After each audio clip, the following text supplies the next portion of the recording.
Buenas noches para todos. Vamos a continuar con la charla. Hoy vamos a seguir con las parábolas, para los que no estaban. Seguimos con el estudio de las parábolas de Jesús. Hoy vamos a hablar de una parábola, también es relativamente conocida, que es la casa sobre la roca, que está en Mateo 7, versículos desde el 25 al 29. Entonces vamos a arrancar, del 24. Versículo 24. Dice Mateo en el versículo 24 del capítulo 7. Cualquiera pues que me oye estas palabras y las hace, le compararé a un hombre prudente que edificó su casa sobre la roca. Descendió lluvia y vinieron ríos y soplaron vientos y golpearon contra aquella casa y no cayó porque estaba fundada sobre la roca. Pero cualquiera que me oye estas palabras y no las hace, le compararé a un hombre insensato que edificó su casa sobre la arena. Y descendió lluvia y vinieron ríos y soplaron vientos y dieron con ímpetu contra aquella casa y cayó y fue grande su ruina. Cuando terminó Jesús estas palabras, la gente se admiraba de su doctrina, porque les enseñaba como quien tiene autoridad y no como los escribas. Bueno, cuando leemos en el versículo 24, cualquiera pues que me oye estas palabras,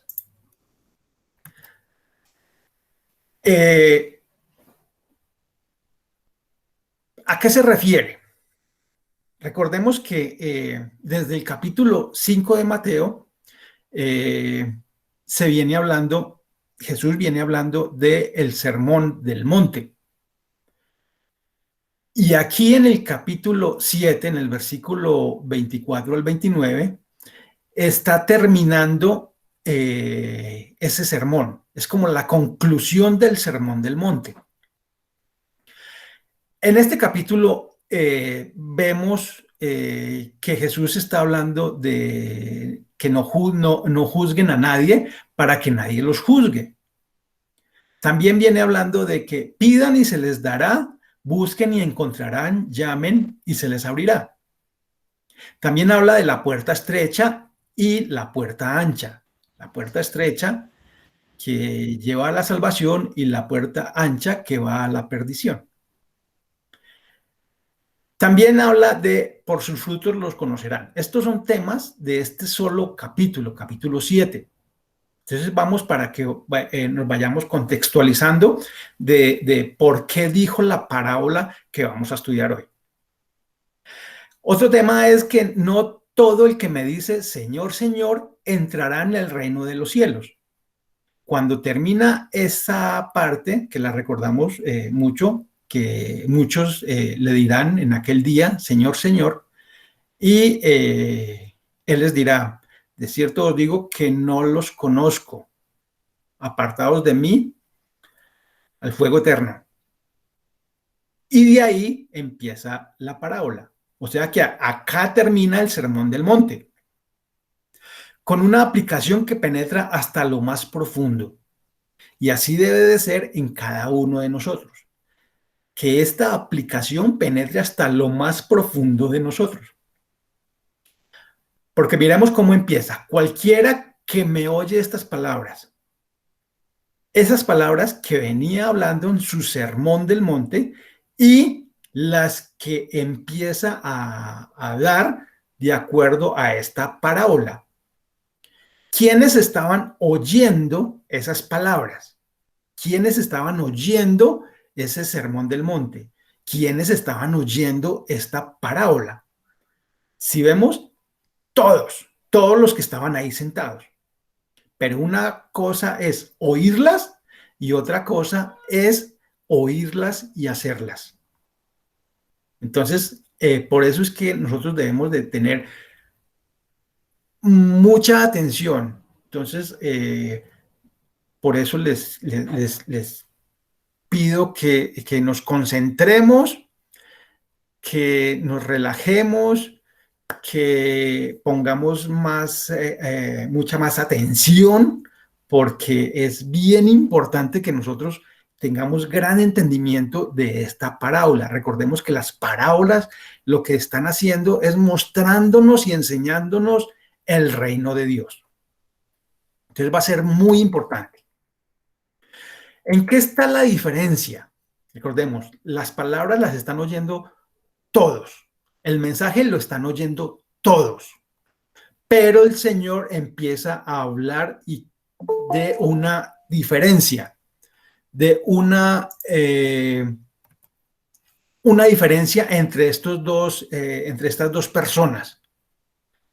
Todos están oyendo el mensaje, ¿cierto? Todos están escuchando ahí, sentados en ese monte, todos escuchaban ese mensaje.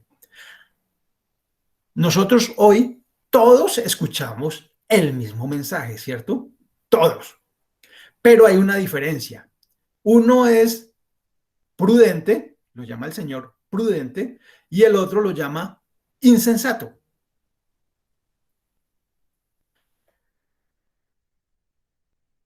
Esa diferencia está en el hacer. La diferencia está en esa pequeña particularidad. Todos oímos, todos escuchamos, todos tenemos el mismo mensaje, todos, pero no todos hacen. El que oye y no hace mis palabras, o sea, después de hablar a los falsos maestros, pasa a hablar de los falsos discípulos. Ah, es que hay falsos discípulos. El hacer se basa en construir una relación genuina con Jesús, una relación íntima que resulta en una vida de verdadero discípulo. Hay que construir, ¿qué? Una relación. ¿Con quién? Con Jesús. Entonces vamos metiéndonos, vamos contextualizándonos en la parábola. Entonces, hay una gran diferencia entre cristianos que se congregan y cristianos convertidos. Gran diferencia de cuáles somos. Cuando Jesús habla de tipos de personas, de habla prudentes e insensatos, entonces vamos a la raíz de la palabra prudente, al sinónimo de la palabra en griego de prudente. En griego la palabra es frónimos. ¿Qué quiere decir? Que traduce sensato, discreto, sagaz, inteligencia o adquisición mental, que actúa con moderación, cautela para evitar complicaciones. Esa es una persona prudente.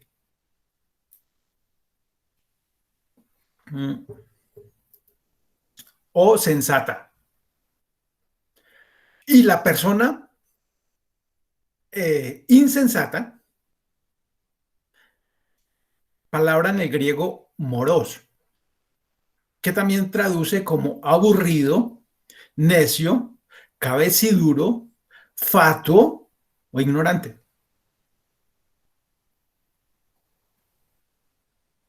Dos personas, dos tipos de personas. Vámonos ubicando en esos dos tipos de personas, de cuáles somos nosotros. Entonces dice, cayeron las lluvias, crecieron los ríos y soplaron los vientos y azotaron aquella casa. Con todo, la casa no se derrumbó porque estaba cimentada sobre la roca.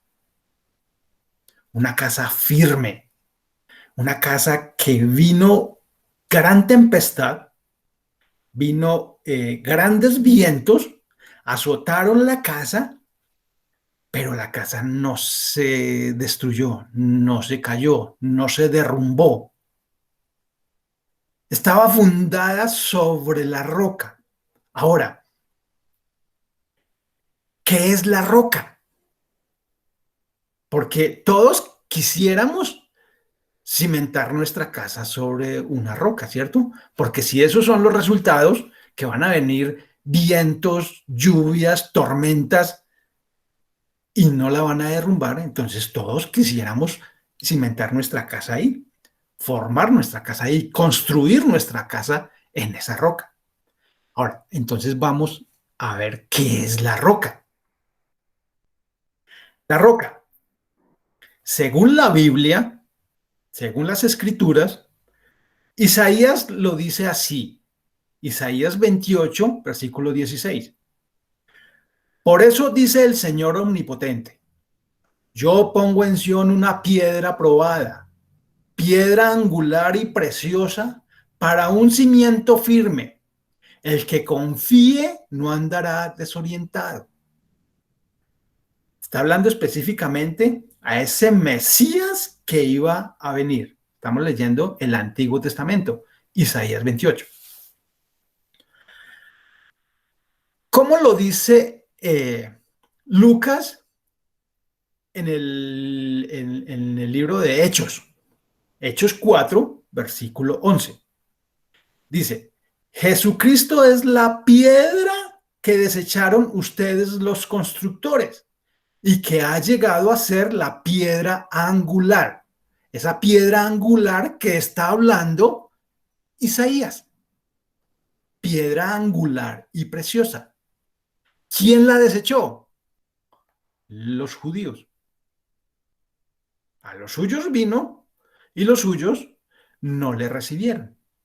Entonces, Lucas, en el libro de Hechos, lo dice, ¿quién es la roca? La piedra. Jesucristo es la piedra. Pablo, por su parte, lo dice a la iglesia de Corintio, lo dice en su primera carta, en el capítulo 3, versículo 10. Dice Pablo, según la gracia que Dios me ha dado, yo, como maestro constructor, eché los cimientos y otro construye sobre ellos. Pero cada uno tenga cuidado de cómo construye, porque nadie puede poner un fundamento diferente del que ya está puesto, que es Jesucristo. Pablo habla de esa piedra, ese fundamento, que es Jesucristo, y que nadie puede poner otro fundamento diferente. Por su parte, Pedro, en su primera carta, lo dice en el capítulo 2, versículo 4. Dice Pedro, acercándoos a él, ¿a quién? A Cristo, piedra viva, desechada ciertamente por los hombres, mas para Dios escogida y preciosa. Está haciendo referencia a Jesucristo. Entonces ya vamos mirando quién es la roca. Entonces, ¿dónde es que vamos a fundamentar? ¿Dónde es que nosotros vamos a construir nuestra casa? Según la parábola, hay que fundamentarla, hay que hacerla, hay que construirla en la roca. ¿Y quién es la roca? Jesucristo. ¿Listo? Bueno. Dice el Salmo 31 en el Antiguo Testamento. Salmo 31 lo dice el rey David. Versículo 2 y 3. Inclina a mí tu oído y acude pronto a socorrerme. Sé tú mi roca protectora, la fortaleza de mi salvación. Inclinemos al Señor nuestro oído. Inclinemos a su mensaje nuestro oído. Él es nuestra roca. Por más tormentas que vengan, nosotros vamos a estar firmes. Guíame pues, eres mi roca y mi fortaleza. Dirígeme por amor a tu nombre. Él es el que nos va a guiar, Él es el que nos va a dirigir. ¿Cómo vamos a construir nosotros si nosotros no conocemos y no tenemos esa guía del Señor? Por eso nosotros debemos de estar permanentemente oyendo ese consejo del Señor para poder saber cómo construimos esa casa sobre la roca. La parábola parecería muy, muy obvia, ¿cierto? Pero muchas veces nosotros no conocemos o lo volvemos paisaje. Volvemos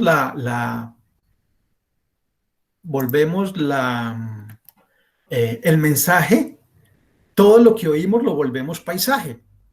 Y entonces simplemente nos sentamos a escuchar un servicio, nos sentamos a escuchar un sermón, nos sentamos a escuchar una prédica, nos sentamos a escuchar una clase y nada pasa en nuestras vidas. No pasa nada. Es un día más. Así como iniciamos en el servicio, en la clase, en la charla, así salimos. Y eso no puede pasar en nosotros. La palabra del Señor tiene que hacer su trabajo, tiene que penetrar hasta lo más profundo de nuestro ser, porque solo es así como vamos a poder ser transformados por la palabra, poniendo cuidado. Recordemos que nosotros estudiamos en una parábola y dijimos que cuál es nuestra actitud, cómo es que nosotros nos estamos acercando al Señor. También veíamos en otra parábola si nosotros estamos aceptando la invitación a la mesa, a comer con el Señor, a cenar con el Señor. Recordemos que el Señor es ese alimento que nos va a dar vida, que nos vivifica.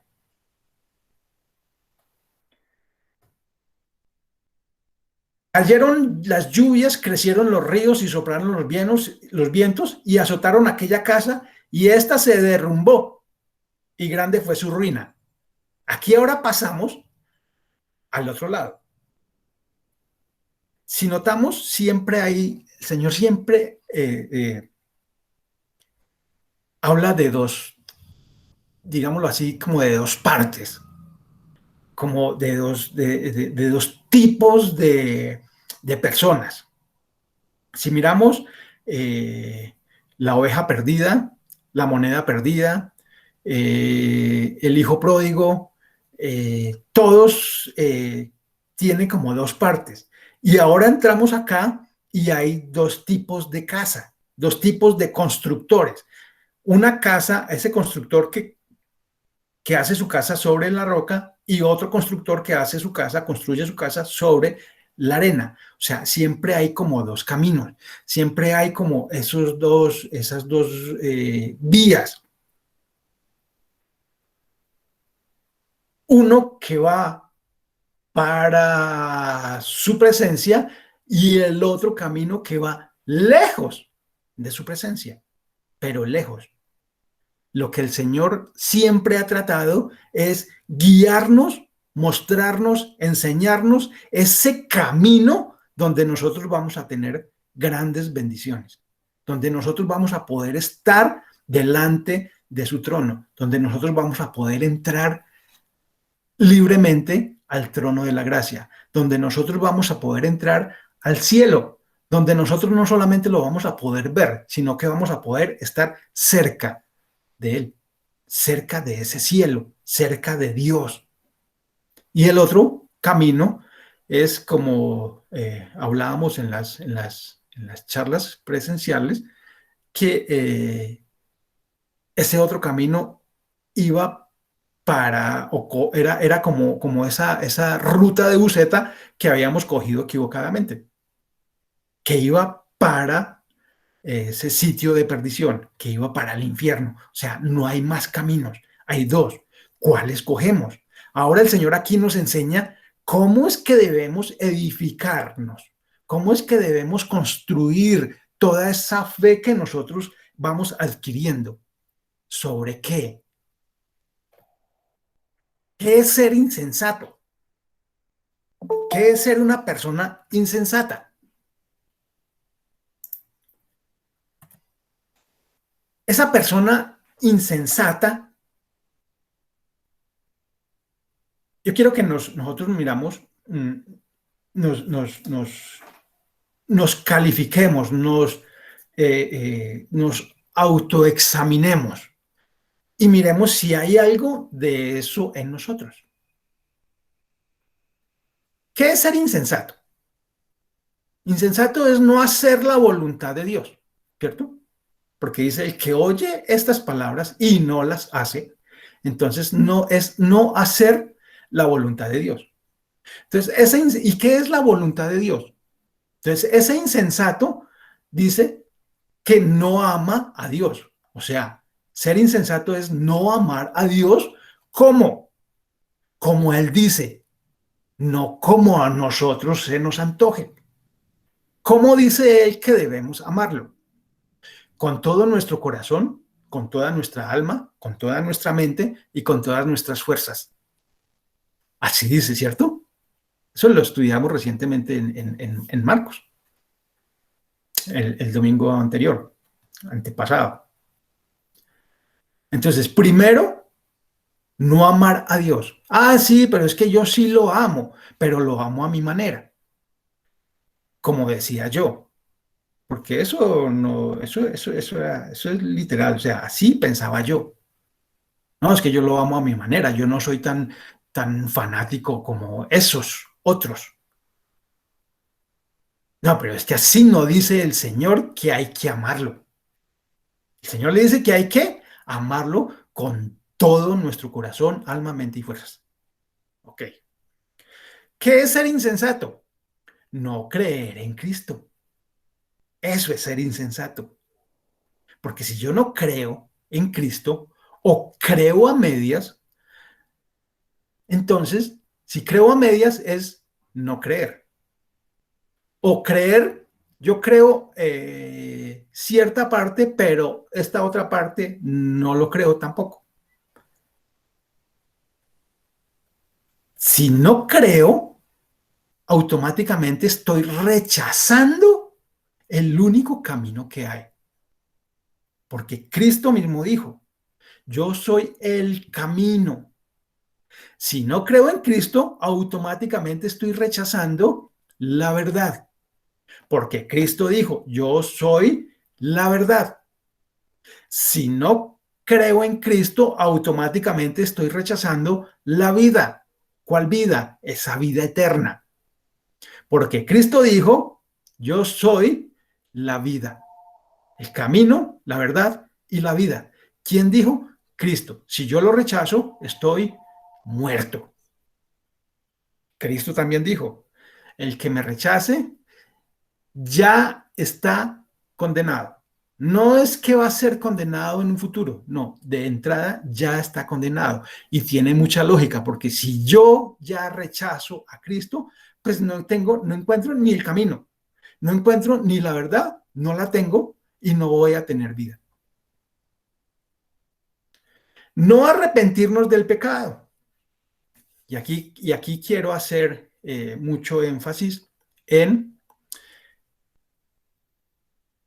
esta parte. No arrepentirnos del pecado.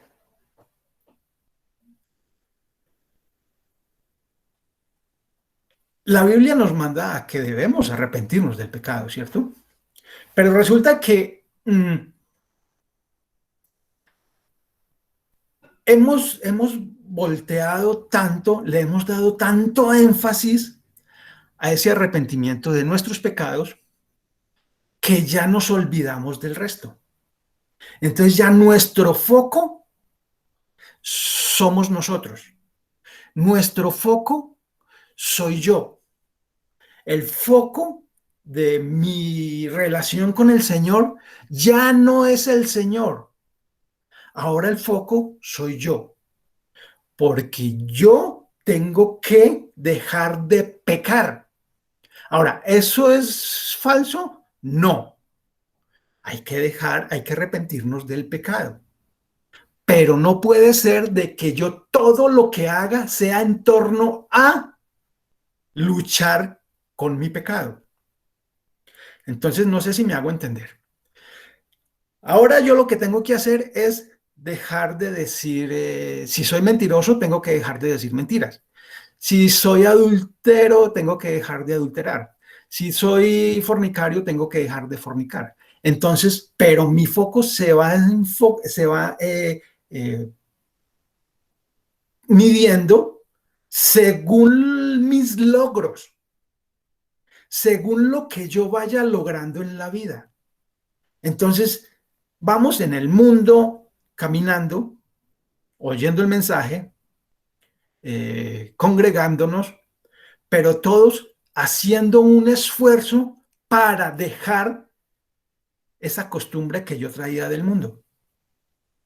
Entonces ahora el duro soy yo. Ahora me estoy enfocando más en lo que yo puedo hacer y cada vez que hay un logro, entonces yo soy muy guapo. Y decimos, el Señor está haciendo su obra. ¿Por qué? Porque es que yo de 100 mentiras que decía, ya no digo sino 80. Y entonces ahí voy. Un esfuerzo de nosotros, un esfuerzo humano por dejar ese pecado. Pero se nos olvida lo más importante, que es amar a Dios. Es el primer mandamiento, ¿se acuerdan? Es el primer mandamiento, amar a Dios sobre todas las cosas y amar a nuestro hermano. Sobre esos dos mandamientos se basa, o sea, está fundado toda la ley y los profetas. Amamos y el resto va a llegar por añadidura. Entonces, el amar, el amor como tal, se ha vuelto una vez más paisaje en nuestras vidas. Ya nuestro propósito no es conocer al Señor, sino cómo cumplo ciertos requisitos para poder decir y poder estar contentos y poder decir, es que eso es lo que agrada al Señor. No haga eso porque eso no le agrada al Señor. Sí, haga eso porque eso es lo que agrada al Señor. Y empezamos a hacer cosas y se nos olvida lo más importante, que es conocer al Señor. ¿Qué es ser insensato? No vivir una vida santa. Entonces conocemos que debemos arrepentirnos del pecado, pero no vivimos una vida santa. ¿Cómo así? Sí, una vida santa es, si ya me arrepentí del pecado, tengo que rechazar el pecado, tengo que aborrecer el pecado, porque si yo ya comprendí qué es el pecado para el Señor, entonces si el Señor lo aborrece porque nos separa de Él, entonces por ende yo tengo que rechazarlo, yo tengo que alejarlo de mi vida. Yo no puedo vivir con esa mentalidad de que, bueno, no, el Señor es bueno y me perdona. O sea, sí, el Señor es bueno, eso no es mentira. El Señor es muy bueno y nos perdona, pero en nosotros tiene que haber un arrepentimiento, no un remordimiento, que es muy diferente. Entonces, si estamos acostumbrados a hacer las trampas, a hacer los chanchullos, a hacer corruptos en nuestro trabajo, en nuestra universidad, en nuestra vida diaria, en nuestro matrimonio, en nuestras relaciones con nuestro hermano. Si estamos acostumbrados a eso, no hay un arrepentimiento en nosotros. No estamos viviendo una vida santa. Por eso tenemos que vivir una vida santa. Entonces, si antes era un corrupto de aquí a Pekín, entonces lo que tengo que hacer es abandonar eso. Pero es que si no soy corrupto me van a echar del trabajo. ¿Qué preferimos? ¿Que nos echen del trabajo o no poder entrar al cielo? ¿Qué escogemos? ¿Ser prudentes o ser insensato? No, pero es que entonces, ¿con qué voy a comer? ¿Con qué voy a pagar los servicios? ¿Con qué voy a pagar el arriendo? ¿Con qué voy a pagar mi universidad? ¿Con qué? ¿Con qué? ¿Con qué? ¿Con qué? Se nos olvida siempre quiénes somos, quién es nuestro Señor, a dónde tenemos que ir.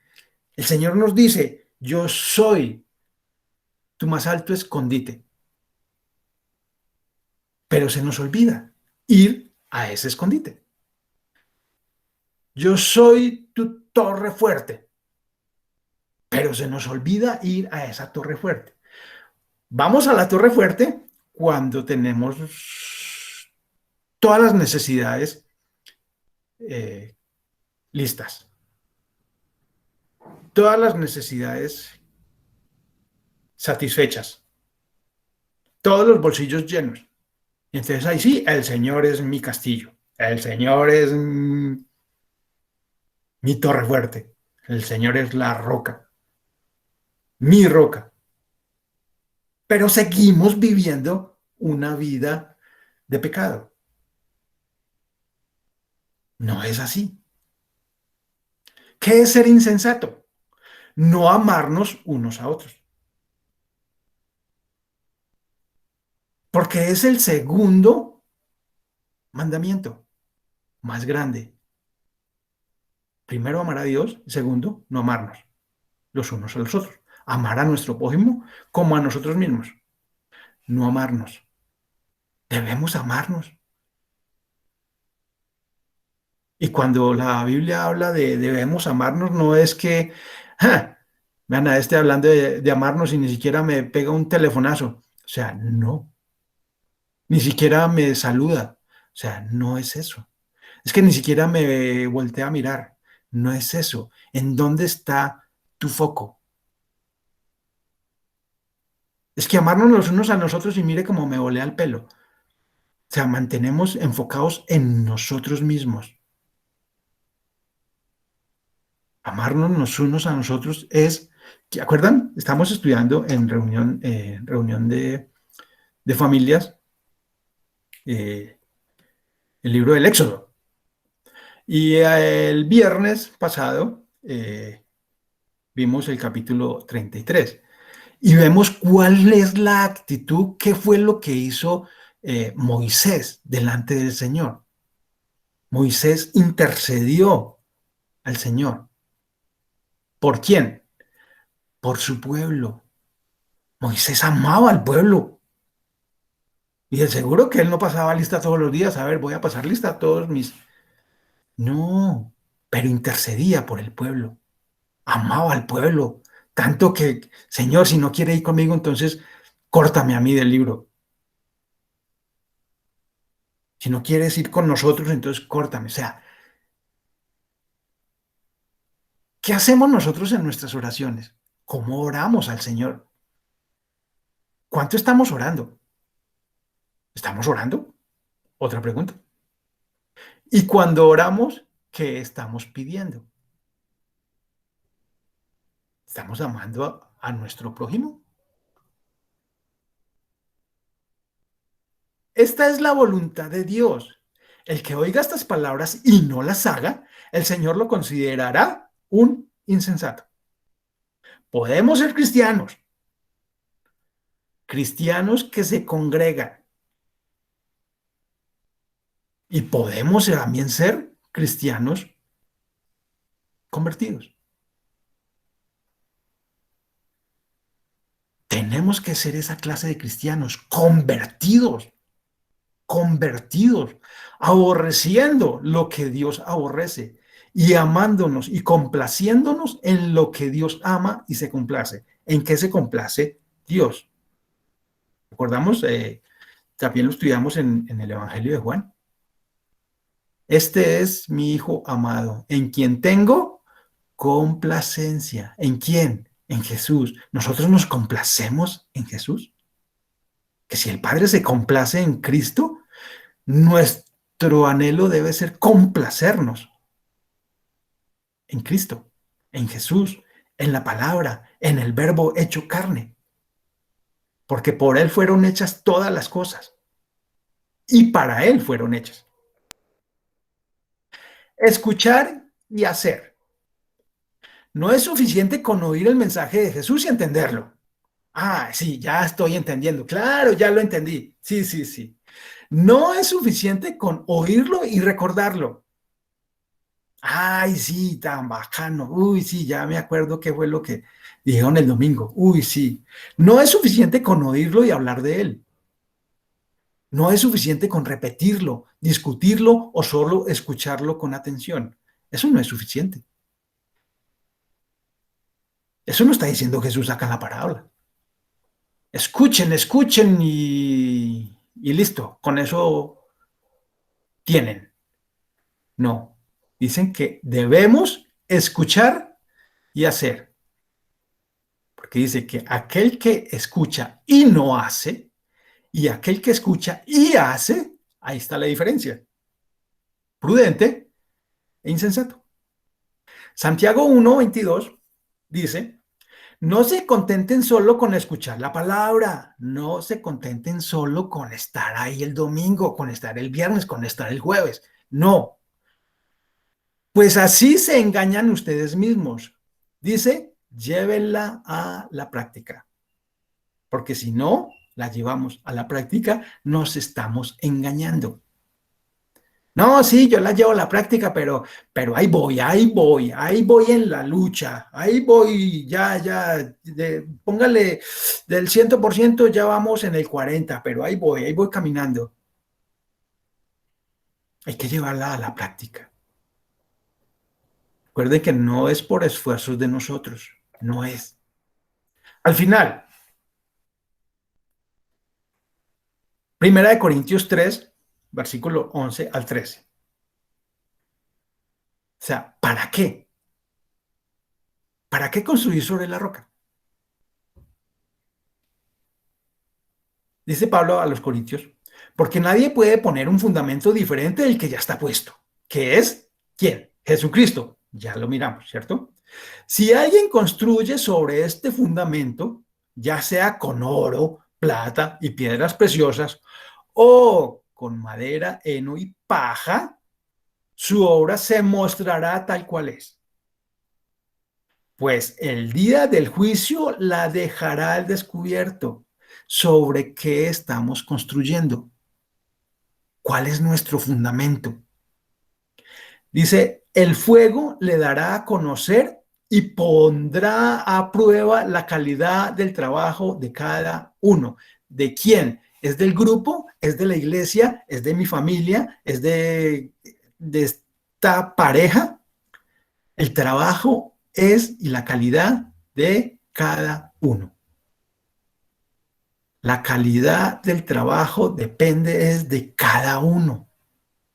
No es en grupo, no es en manada, no es por congregaciones, no es por departamentos, no es cada uno de nosotros.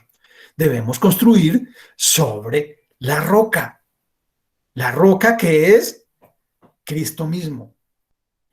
¿Y cómo construimos sobre la roca? ¿Quién es el que da testimonio de Cristo? Leímos que es las Escrituras, de Juan 5, el Evangelio de Juan. Son las Escrituras las que dan testimonio de Él. Estudiemos las Escrituras, escudriñemos las Escrituras, porque ahí es donde nosotros vamos a encontrar la vida eterna. Ahí es donde nosotros vamos a encontrar el camino. Ahí es donde nosotros vamos a encontrar sobre todo la verdad. Y cuando nosotros estamos fundamentados en esa verdad, no nos van a poder derrumbar. Van a llegar muchas enseñanzas erróneas, muchas enseñanzas equivocadas, muchas enseñanzas, muchas filosofías huecas, que si no estamos fundamentados sobre esta roca, fácilmente nos van a poner a pensar, nos van a derrumbar. Y entonces nuestro pensar, no, yo más bien me voy para allí porque allí está mejor. Entonces me voy para allí porque allá sí está, es más alegre. Me voy allí porque es que allá sí, sí hay amor. Me voy para allí porque es que allí explican y me dicen lo que yo quiero oír. ¿Sobre qué estamos construyendo nuestra casa? ¿Sobre la roca? Jehová, roca mía y castillo mío, mi libertador, Dios mío, fortaleza mía, en él confiaré. Mi escudo y la fuerza de mi salvación, mi alto refugio. Todo fuera de Cristo es arena.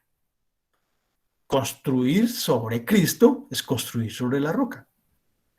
Construir cualquier cosa fuera de Cristo es construir sobre la arena.